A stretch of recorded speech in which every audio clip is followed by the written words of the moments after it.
कौन सा सामान क्या काम कर रहा होगा।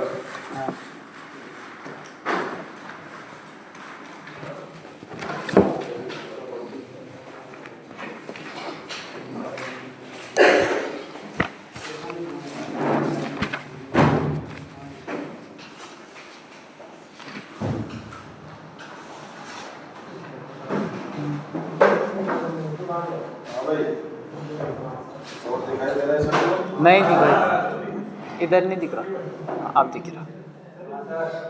दिख रहा है? हाँ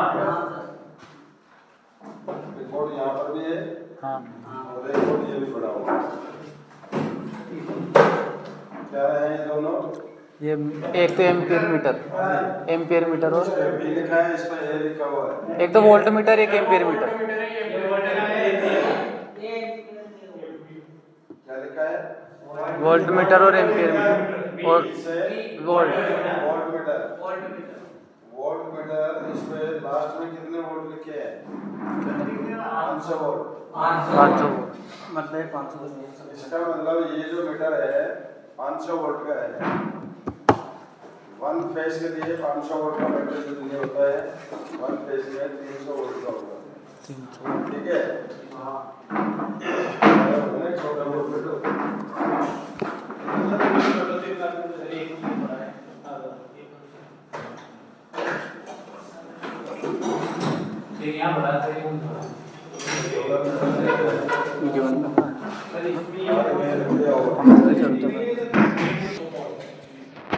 दोनों के नाम से आपको पता चल रहा है कि 300 वोल्ट का मतलब है कि सिंगल फेज, न्यूट्रल और फेज जोड़े जाते हैं, है ना? तो न्यूट्रल और फेज में कितनी पावर होती है? 250 वोल्ट। ठीक है भैया, अधिक से अधिक 300 वोल्ट हो जाती है तो आपके उपकरण खराब होने शुरू हो जाते हैं। तो आपको 300 वोल्ट का मीटर क्या बता रहा है? कहीं 275 बताएगा, 270 बता रहा है, तो आप क्या कहेंगे उसके लिए? जो सही है। ये मीटर खराब है? नहीं, मीटर खराब है ना? मीटर खराब नहीं है सर, इतना वोल्ट आ रहा है। हमारी बिजली पावर सप्लाई है वो बहुत ज्यादा आ रही है। ठीक है, ऐसे में हमने सारे उपकरण बंद कर देने चाहिए। अगर वो 250 या 250 से नीचे की पावर दिखा रहा होता है तो हम क्या बोलते हैं कि हमारे घर में पावर सप्लाई सही आ रही है, बिल्कुल सही आ रही है। 200 से नीचे हो जाती है तो कम हो जाती है। तो वोल्ट मीटर का कार्य क्या है? वोल्टेज बढ़ाना। अब ये जो 300 वोल्ट है तो वो बता देता है। अब हमारा जो ये जो वोल्ट मीटर है ये कितने वोल्टेज दर्शा रहा है? फर्स्ट में 500। सबसे पहले क्या लिखा है यार? 200 है, फिर 300 है, 400 है और लास्ट में 500 है। ठीक है, इसका मतलब 200 से ऊपर की जो पावर है आप ये मीटर बताना शुरू करेगा, ये आप 200 से नीचे की नहीं बताएगा आपको। समझ में आ गया? 200 से नीचे की किसने बताई? 300 वोल्ट के, यानी वो छोटा मीटर है। ठीक है भैया, लेकिन ये क्या बता रहा है? 200 से 500 वोल्ट तक की पावर आपको ये बता रही है, क्योंकि हमारे इसके अंदर जो दो कनेक्शन पॉइंट होते हैं इनमें दोनों में दो फेस जुड़े जाते हैं। दो फेसों की पावर 440 वोल्ट मानी जाती है। तो 440 वोल्ट आपकी नॉर्मल मानी जाएगी कि बिल्कुल ऊपर से काम कर रहे हैं, लेकिन 440 से ऊपर जब होती जाएगी तो हम दो फेस की पावर को भी क्या कहेंगे? ये पावर ज्यादा आ रही है। और 400 से नीचे होगी तो तीन फेस का जहाँ ऊपर काम कर रहा होगा वहाँ वोल्टेज कम मानी जाएगी। कम का पता है 400 से नीचे, 400 से नीचे, ज्यादा का पता है 440 से ज्यादा। ठीक है, ये दोनों समानांतर में जोड़े जाते हैं। इसको न्यूट्रल फेज जोड़ा जाता है, इसको न्यूट्रल फेज जोड़ा जाता है और इसको दोनों फेज जोड़े जाएंगे। ये वाला इसकी बात हो रही है, अभी इसकी नहीं कर रहा हूँ कुछ भी। वोल्टमीटर ये जो मीटर है जो वोल्ट मीटर बोला जाता है, जिसको हम चाहे वन फेज का हो चाहे थ्री फेज का वोल्ट मीटर हो, इनको दोनों को समानांतर में ही जोड़ा जाता है। न्यूट्रल और फेस दोनों दीजिए। याद रहेगी ना बात ये? इसका मतलब समानांतर वन फेस में समानांतर कब हुआ? जब उसमें न्यूट्रल और फेस दोनों जोड़े हैं। ये थ्री फेस में समानांतर कब हुआ? जब न्यूट्रल दोनों कोनों में दो फेस जोड़े जाते हैं। क्लियर हो गया? अब इसमें काम क्या है? इसमें लिखा है ए, इसमें ए लिखा हुआ है एम्पियर। ए का मतलब होगा एम्पियर। जब हमारे उपकरण चलते हैं तो वो अपने अंदर कितना करंट खर्च करते हैं, ये तो पावर बता रहा था और ये क्या बता रहा है? अपने अंदर कितनी पावर खर्च कर रहा है। चला लीजिए।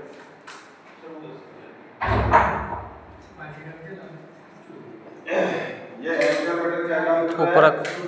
उपकरण के द्वारा खर्च की जाने वाली ऊर्जा के बारे में जानकारी दे रहे हैं। ऐसा याद रहेगी? याद रहेगी या नहीं? आप देखिए, अब हमारे उपकरण जो छोटे छोटे उपकरण चलाते हैं तो क्या वहाँ पर हम बहुत बड़े बड़े एम्पियर के मीटर लगाएंगे? नहीं लगाएंगे। इसका मतलब क्या है? आप बाजार में एम्पियर मीटर लेने जाते हैं तो वहाँ आपने बोलना पड़ता है कि मुझे 6 एम्पियर का एम्पियर मीटर दे दीजिए या 15 एम्पियर का मीटर दे दीजिए या 30 एम्पियर का दे दीजिए, 40 एम्पियर का दे दीजिए, 50 एम्पियर का दे दीजिए। इस प्रकार से आपने जैसा लोड आपके उपकरण में है आप उसी के आधार से उस मीटर को परचेजिंग करेंगे। बात समझ में आ रही है क्या? भाई मेरा उपकरण 6 एम्पियर करंट तक हम जो 6 एम्पियर का करंट ले रहे हैं तो इसका मतलब वो क्या है? 1 एम्पियर से लेकर और 6 एम्पियर तक की जानकारी आपको 6 एम्पियर का जो मीटर है वो आपको बताएगा। ठीक हो गया? अगर आप 15 एम्पियर का मीटर लगा रहे हैं तो 15 एम्पियर मीटर लगा रहे हैं तो 6 एम्पियर से 15 एम्पियर। अब आपका वो मीटर 6 एम्पियर के बारे में जानकारी नहीं देगा, 6 एम्पियर से आप 15 एम्पियर तक की जानकारी देगा। बात समझ में आ रही है ना? 6 एम्पियर से 15 एम्पियर तक की जानकारी देगा और जब आपका 15 एम्पियर से ऊपर का लोड होगा तो आपने इससे बड़ा मीटर लेना होगा, वहाँ आपने बोलना पड़ेगा 20 एम्पियर का। तो वो अब क्या करेगा? वो 15 से 20 यानी कि हो सकता है वो 10 एम्पियर, 15 एम्पियर और 20 एम्पियर तक टोटल समय बता रहा है। ठीक है? यानी कि 20 एम्पियर से ऊपर का लोड को नहीं बताएगा, फिर मीटर खराब होने की संभावना हो सकती है। ओवरलोडिंग होता जाएगा तो ये मीटर खराब हो जाते हैं। इसलिए हमें लोड के आधार से हमने एम्पियर मीटर खरीदने पड़ते हैं।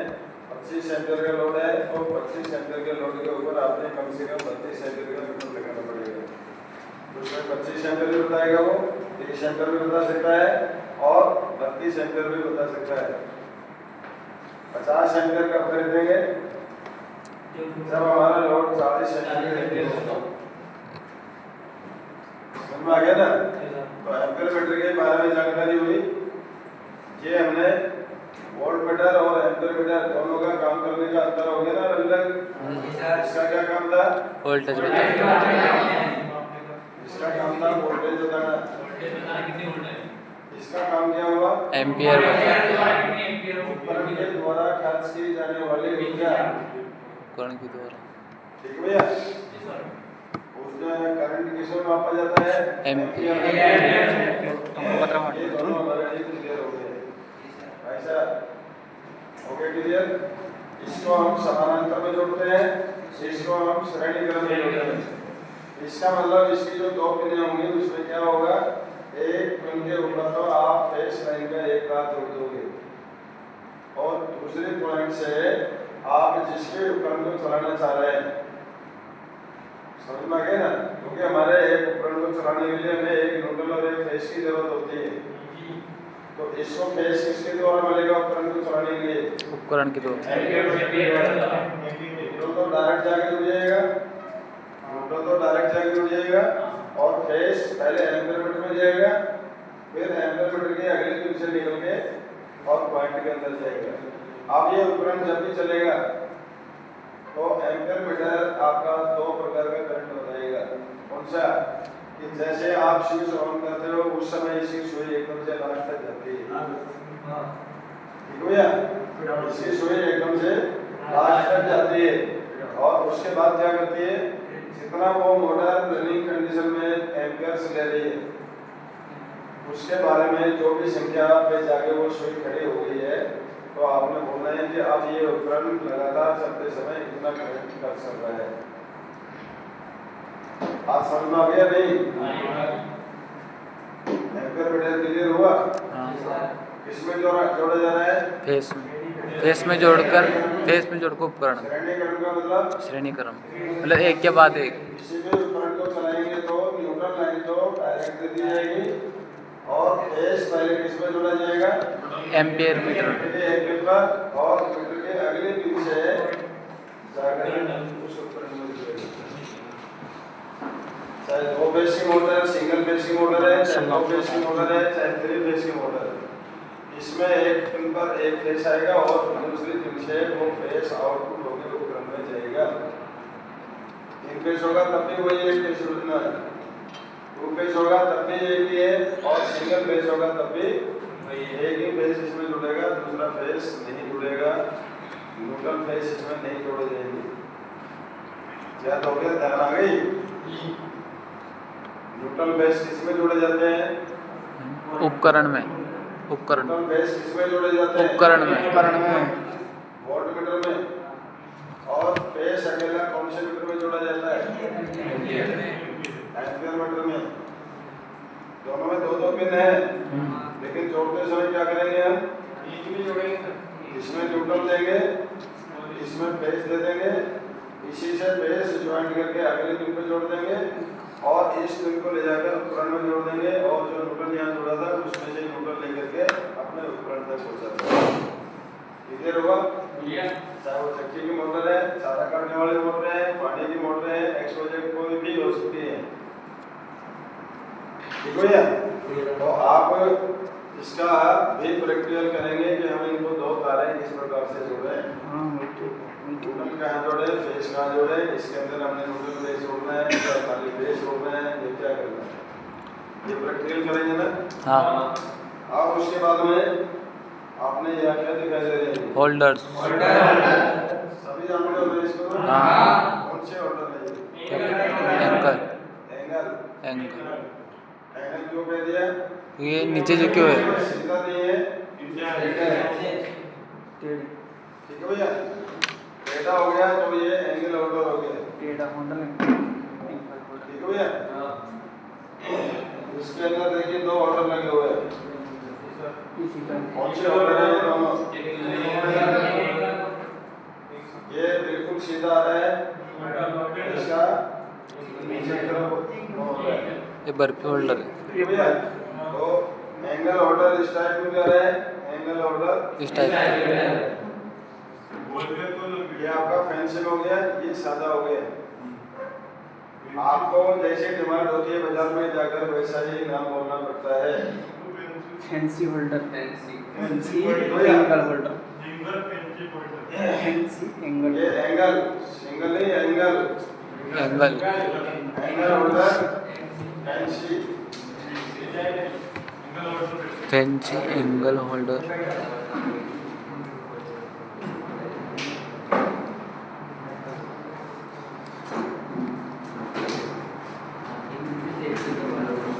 ये क्या लगा हुआ है भाई?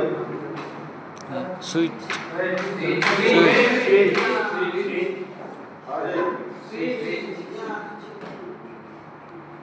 ऐसा क्या है ये?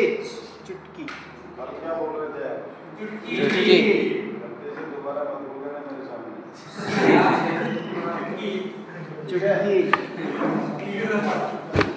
अब आप इलेक्ट्रिशियन बन रहे हो, आपने अपने गांव की भाषा गांव में छोड़ देनी, बिल्डिंग में एंट्री करते ही स्विच बोलना है इसको। स्विच। और नीचे है 3 पिन सॉकेट। कसा? 5 pin socket. 5 pin socket. 5 pin socket कब तक बोलेंगे? जब तक इसमें 5 पिन। बाजार से सामान खरीद रहे हो, जब यहाँ हम वायरिंग लाइट में है फिर अपनी बिजली की लाइन में इनको जोड़ देते हैं, अब इसका नाम क्या हो जाता है? 3 pin output. Output socket. Output supply power निकालता है ना, तब इसका क्या नाम हो जाता है? Output socket 5। तो जब हम यहाँ से कनेक्शन जोड़ते हैं तो हम यहाँ ये भी कह सकते हैं कि इसकी यहाँ एक पिन पर आउटपुट सॉकेट के एक पिन पर नेगेटिव जोड़ा जाता है और दूसरे पिन पर स्विच के द्वारा एक तार जोड़ा जाता है ना?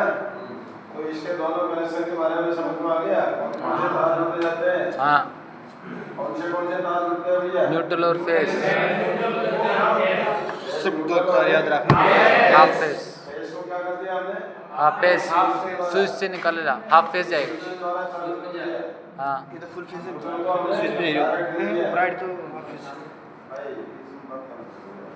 अब ये वो मेरे को बता दो, मैं थोड़ी देर के लिए रुक जाऊंगा, मुझे कोई दिक्कत नहीं है ना, मेरे ड्राइंग में होती है ना उसको भी। ठीक हो गया? तो इन दोनों को ये सारे आगे समझ में सारे वही है, कुछ और भी है इनका नाम? तो बहुत सारे नाम दे सकते हैं। इनको हम वन वे स्विच भी बोल सकते हैं, इनको हम सिंगल पोल स्विच भी बोल सकते हैं। Single pole. क्योंकि सिंगल पोल का मतलब क्या है? ऊपर ही नीचे। फेस लाइन साउथ पोल है, तो फेस लाइन जब इसमें जोड़ी जा रही है तो कौन सा पोल जुड़ रहा है? साउथ। आउट भी साउथ ही कर रहा है ये, तो इसमें सिंगल पोल होगा नहीं। अगर इसमें न्यूट्रल और फेस दोनों जोड़े जाते हैं तो इसका नाम क्या हो जाता है? Double pole switch. Double pole switch. ठीक हो ये? लेकिन क्या है इसमें? अभी देखिए ये क्या है? डबल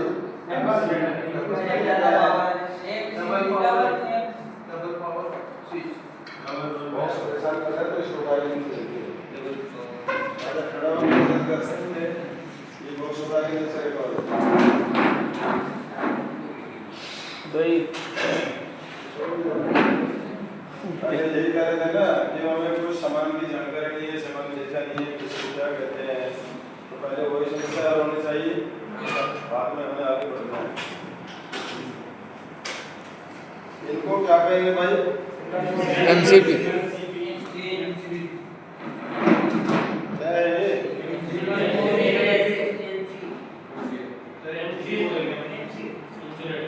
कौन कह रहा है MCB?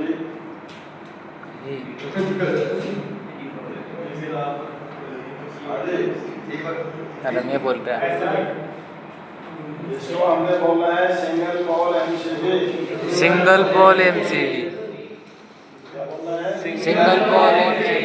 ये हमारे सिंगल पोल MCB है और ये हमारे डबल पोल MCB है। दो MCB एक साथ चालू हो रही है, दो MCB एक साथ ही बंद हो रही है। इसका मतलब ये दोनों लाइनों को एक साथ ऑफ कर सकती है और दोनों को एक साथ चला सकती है, लेकिन ये कट ऑफ करेंगे। इसका मतलब इनका नाम हो गया सिंगल पोल MCB और इनका नाम हो गया डबल पोल MCB।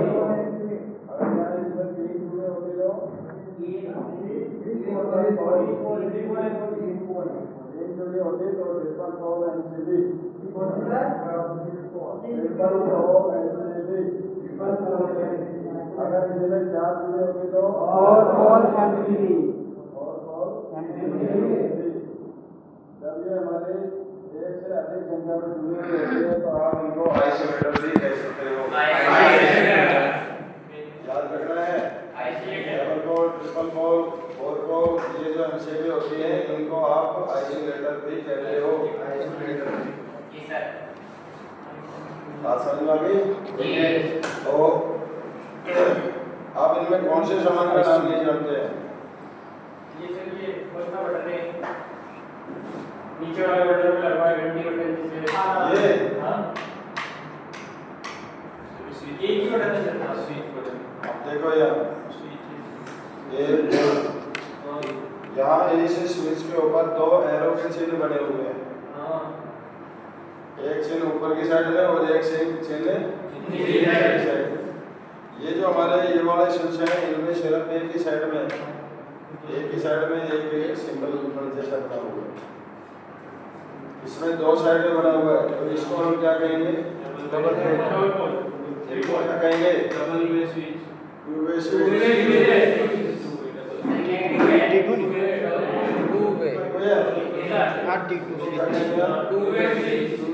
Two way switch. इसका मतलब यहाँ पर हमने टू वे स्विच लगाकर अपने गोदाम वायरिंग को देख लिए हैं और इसी से हमने टू वे वायरिंग होती है जो चीजें में वायरिंग करते हैं। कल मैंने 4 प्रकार को दे दिया, आपको बुक दिया भी, इसमें करके देखेंगे। सारा सामान इकट्ठा मिल गया ना? कर सकते हैं या नहीं? ठीक है। ये बोर्ड इसके साथ अलग क्यों लगाया गया?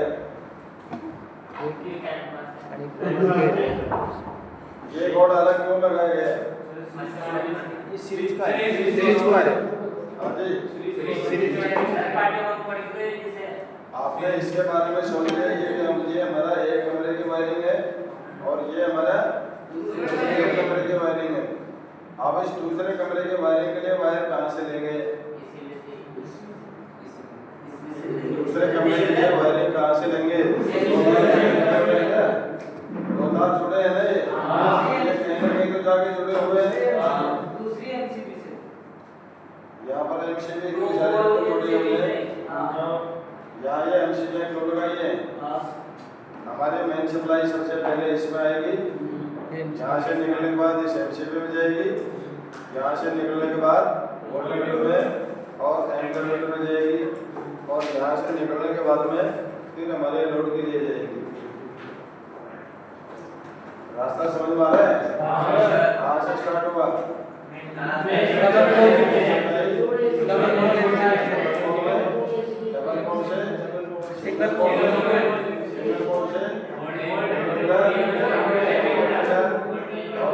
उसके बाद लोड के लिए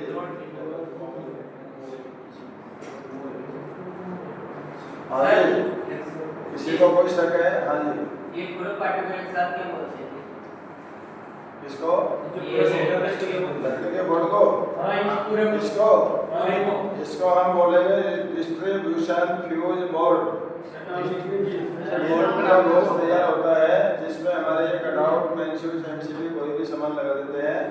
इसको हम बोलते हैं distribution fuse board. Sir board पे लिख दो।